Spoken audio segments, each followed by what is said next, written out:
Hey y'all, it's Chimdi. So in this video, I want to talk about how you can become a creative freedom coach, because apparently this is a thing.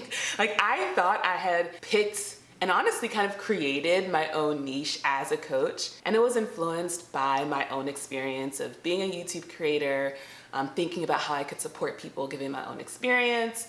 And so a couple years ago, I was like, all right, I'm doing creative freedom coaching. And then someone left a comment on my most recent video where he was saying, like, essentially, thank you for showing up because, you know, we've been walking a similar path, et cetera, et cetera. So I go to check out his YouTube channel and he's like, guess what, girl? I also do creative freedom coaching. And I was like, interesting. Now, I could be wrong, but I checked the timestamps. It looks like I started it first. So I'm claiming that. A couple of months ago, I actually had a client ask me, hey, have you considered creating a program for people who also want to become creative coaches? And I was like, huh. And I was like, you know what? I'll do a test to see if there's any interest. And so I'm gonna let this be the video where I see if there's interest, because what I realized is that people are doing it anyway, right? Like, anyone who's had a similar experience to mine, and there are always more people than you think who are going on the same journey as you. They themselves could become another person to essentially help the next group of people realize they get to show up however they want, create however they want, be who they really are, embody their true light, and then build a dope community of people who appreciate it and get it, and then, you know, it continues on and on and on and on. In this video, I want to talk about the few things I've learned about being a creative freedom coach, a few things you should maybe consider if this is also something you want to do. And I want to invite you to send me an email. You can just say, like, I'm interested in creative freedom coaching, you know, as a coach. And just to give this sense of, like, would you be interested if I created something more robust about how you could sort of step by step become a coach in this same way, in terms of both like the inner work you'd have to do, as well as sort of like the structural, like tactical specific setting up your Stripe and building your website and your marketing channels and all these different things. With that, let me go ahead and dive in. So the first thing I would say is really, really important is to have a philosophy around your coaching. Something I was talking to a client about is she noted how sometimes she'll put coaches on a pedestal, and what she wanted to do as a coach was actually make sure there was a sense of, you know, we're peers, right? We're walking each other home, to quote Ram Dass, right? And so while there's this support and this guidance, there's not this sense of, oh, I'm better than you because I'm the title of coach and you have the title of client. Getting really clear on how do you see yourself as a coach? How do you see yourself as supporting the other person? What are your values? And I'd say, in terms of my philosophy, a really important thing is that I believe people have everything they need to be successful, and that they can connect directly to God, directly to source, and receive the guidance to be on their way. The only reason they don't do that is because there's some kind of block, there's some kind of limiting belief, there's something in their way. So I think my role as a coach is not to fix someone or solve something. It's really to help them meet and remove those blocks so that they can naturally just connect to what they are inspired to do. I think inspiration is normal, it's natural. You don't have to create systems or force it or anything like that. It will happen naturally when you remove the blocks. So my role is truly just to remove those blocks. Another really important thing is to embody what it is you are teaching other people. I think a lot of the way support happens is through frequency, it is through transmission. It's not even so much through the words that are said, because I think we've all had that experience where we've heard a phrase or a sentence time and time again, and we're like, yeah, okay, whatever. And then one day it clicks, like it lands, and now we get it. And I think it's because both the transmission was really clear and because I think we were now ready to receive that information. An example from my own life is I have been listening to the audiobook version of the Book of Love and Creation. It's the second book by Paul Selig. It's on Spotify if you have a premium Spotify subscription. And a thing that this book repeats over and over and over and over and over again is this phrase, I am word. And this is the title of actually the first book in this series. It's called I am word.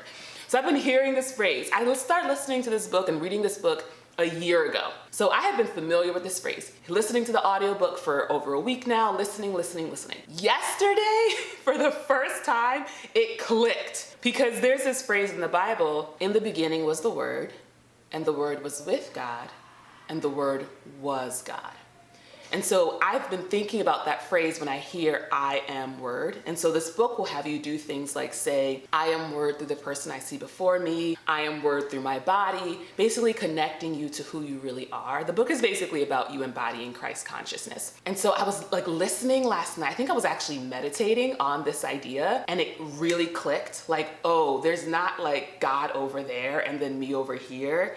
It's like, in the beginning was the Word was God, is me. And I'm like, oh, I'm what was made? Like, it just landed so deeply. When it comes to supporting people, to bring it back to that, you know, it's not so much about the particular words that you use, though they can be very powerful. It's really about, am I embodying what it is that I'm supporting other people with? So for me, you know, creative freedom coaching, it's about, am I showing up consistently and authentically? Am I really sharing from a place of love and joy? Am I really, you know, when I think about my values, it's about being very kind and being very encouraging. Am I doing all of that? Am I doing that as much as I can every day? And if I find myself in situations where I'm not doing that, am I pausing and doing the inner work so that I can return to the frequency that I'm sharing with others? And so when I think about how I support my clients, you know, I'm not gonna promise, oh, I'm gonna help you get to a 6-figure month, because I haven't gotten there yet, right? But I can help you start your YouTube channel. I've done that. I can help you get clients, because I've done that. Like, there are parts of my experience that I've done, I feel confident in doing, and that's what I'm able to share. So don't set yourself up by trying to, again, be someone you're not and teach something you haven't embodied. Connect to what you already do, what you feel confident doing, what maybe even feels really easy and straightforward to you, and that is the thing you get to share with people. Another thing I would really encourage you to consider is starting now with supporting people before you have any official clients, before you're making any money doing it. Start now with giving value. Part of why I was able to sort of pivot to coaching and get paid clients and have been able to grow my coaching business is because I've spent like 6 years on YouTube sharing and my journey and giving advice and kind of giving guidance before anyone was giving me any money for it. And even now, I still like to give to my audience, to my community, without them having to pay me for anything. I think of the YouTube videos as that, but I also host weekly free calls for other creators. And I'll like make, you know, whole presentations, and I'll offer coaching one-on-one. So I'll do all these things and no one has to give me any money. And I think that comes to really being rooted in why you are coaching, why you are giving, why you are supporting. And essentially, is it rooted in abundance? Is it rooted in, I have so much to give, I have so much to share, it's easy for me to give and share, versus I want to make $10,000 in a month. Coaching is a way to do that. I'll set up my program to charge this amount of money, and then if I get this many clients, I'll get this amount of money. If you're rooted in, I need to get this money, and coaching is just the way I'm going to do it, I think it's going to be unsatisfying and unfulfilling. In part because coaching does ask a lot of you. I think that brings me to another point, which is you need to have your own practice for inner work. Right? When I was checking out this guy who also does coaching, a big part of his practice is meditation. And so he has this regular practice, he does it consistently. And so you need to have some way, for me it's sort of like, I think of it as like inner work, so the trauma healing stuff, it involves meditation, it involves process work, somatic work. Basically, whenever I run into difficulty in my life, I pause, I sit down, and I go on an inner journey where I connect to my spirit team. And I'm like, let's go find this part of me that is hurt and sad or scared. Let's meet her, let's bring her love, and then let's integrate the wisdom and the knowledge that she's been, you know, holding for me and waiting until I was in a place to receive it. So you need to have some way of processing your own stuff, because just like creativity, coaching is going to bring up all of your stuff, every part of it. Setting up your website is gonna bring up stuff. Like writing a newsletter will bring up stuff. Having a discovery call will bring up stuff. Creating the contract, like every element will bring up stuff that has not been resolved. And so you need to have some method, some process that you know works, that you can do regularly to move through the blocks. Otherwise, you'll find yourself really frustrated. You'll find yourself not supporting the people that you want to be supporting. You'll find yourself, when you are supporting the people that are ideal clients, dropping the ball, or maybe overextending yourself, getting burnt out, getting resentful, getting bitter. And so you just need to have a way that you do your inner work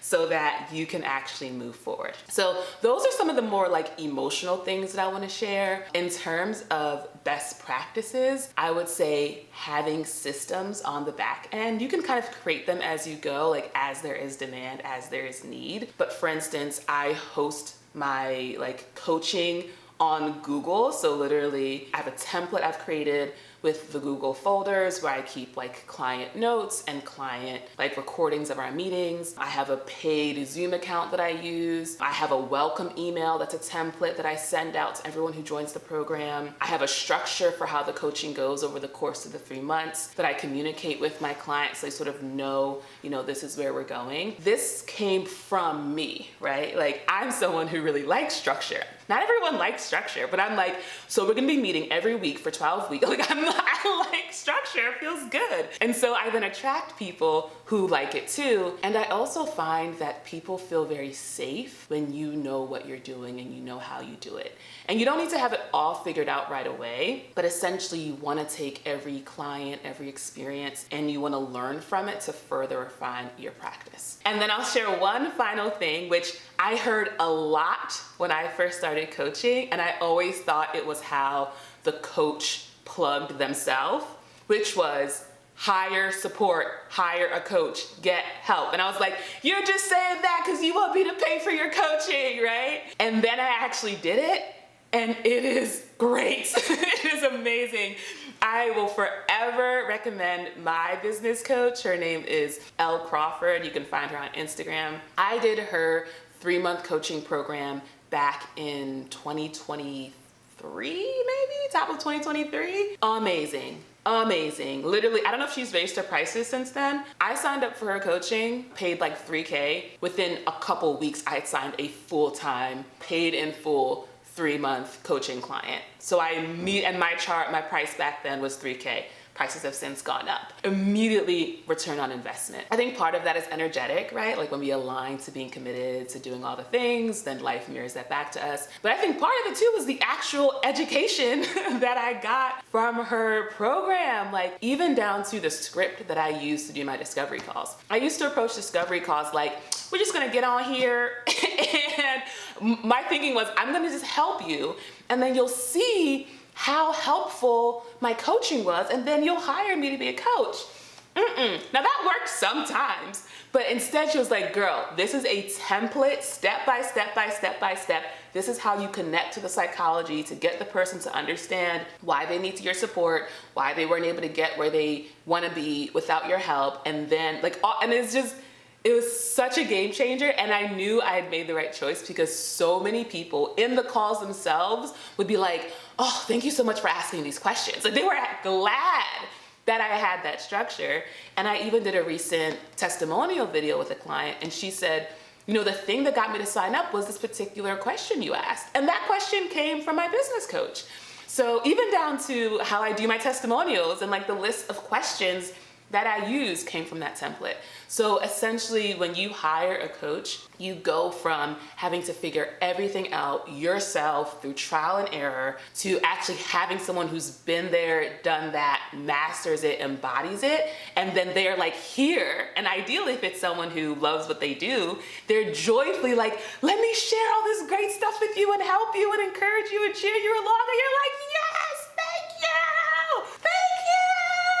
And the cool part too is when you hire someone who's really aligned and you are happy and excited to pay them and you're so grateful for the support, you understand how it feels to have clients who are so grateful to pay you and so grateful to receive your support. Because I think a lot of what you experience in the beginning as you're just coaching is this sense of, can I really help anyone? Is this really valuable? Oh, it feels icky to sell to people. All these things that get in the way of growing your business. And when you experience what it's like to have a coach and you're like, I love this, I'm so happy, I'm so grateful, then you can realize, oh, people will one day see me like that. Like I get to be that for someone else. Final thing I'll say, and this is a personal philosophy, but of course I think it's the truth, which is all about abundance, being rooted in your abundance as you coach and as you create. When I first watched this guy's video or went to this guy's channel and I saw that he was also a creative coach, there was a part of me that was like, oh, I have competition, right? Like this sense of lack, right? But then when I really presenced it, I was like, there are 8 billion people on earth. Like, even if I was fully booked out for the rest of my life as a coach, I still couldn't personally help every single person out. And beyond that, it's not really me helping everyone out, it's God, it's Source using me as a vessel to help people. Something you'll also notice as a coach is that it kind of feels a little bit like a Ponzi scheme, because people go to you and you help them and then they kind of become mini yous, they become mini me's, and then they basically do the same thing. And at first that made me uncomfortable, especially when it's something like business coaching, when it's straight up like, give me $3K, I'll teach you how to be a business coach. And then you get the education, it's like, now you get $3K from someone else. Like it feels a little bit like, what? Like we're just kind of passing it on. But then I realized like, no, that's what being alive is. You reach this stage of understanding, of information, of embodiment, and naturally, if you are filled with this light, you want to share it with other people. You want to share it with people who don't get it yet. And the whole point is that every person gets the light, gets the download, gets the insight, gives it to the next person. Each one teach one, until all of us are all on the same page around, oh, we get to be who we really are. We get to show up how we really are. And the coolest part is that this is an endless process. There's always infinite ways that we can grow and expand. So if I reach a certain point in my development, then my next thing, and practically, I hit 10K months, then it's like, all right, let me get 20, 30, 50K months. Let me get 6-figure months. Let me get 7-figure months. So like in terms of your financial goals, that also can always infinitely grow, but also just you as a person, you as a coach, right? You as a human being, you as a spirit in form, you can always be infinitely growing forever. So there's no need to fear. There's no need to be worried about competition. There's no need to feel like, oh, I can't share all my wisdom with people because then, no, it's fine. It's fine. And truly, it's more fun.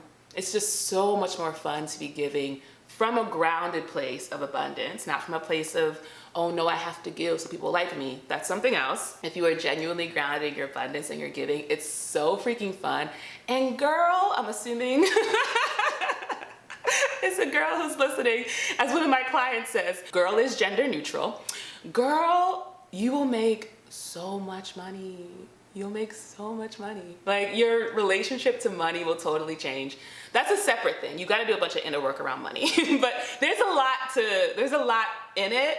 One video can't capture it all. That's why I think my client was like, would you make a full course and we could have weekly meetings and stuff, because there's a lot to unpack. But yeah, if it's on your heart to give in this way, I say do it. It's awesome. It's awesome. I'm so glad I chose to be a coach. I'm so grateful. And yeah, email me if you want to become one as well. And if there's enough interest, then I'll create something. Or if it's even like a couple of people, I'll create something small and we'll go from there.